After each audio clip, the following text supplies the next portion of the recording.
এত চুপ চাইনিজরা হয় কিভাবে?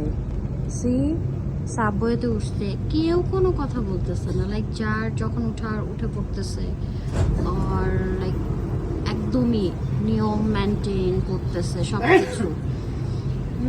তো এত চুপ হয় কিভাবে? কারো কেউ কোনো কথা বলতেছে না, সবাই সবার ফোনে বিজি, সবাই সবার মধ্যে বিজি। হ্যাঁ, কেউ কোনো সাউন্ড নাই।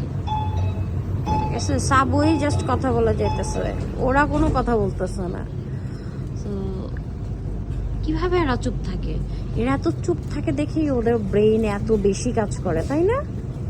ওদের বুদ্ধির মেইন কারণ আমি খুঁজে পাইছি যে ওরা অনেক চুপ থাকে।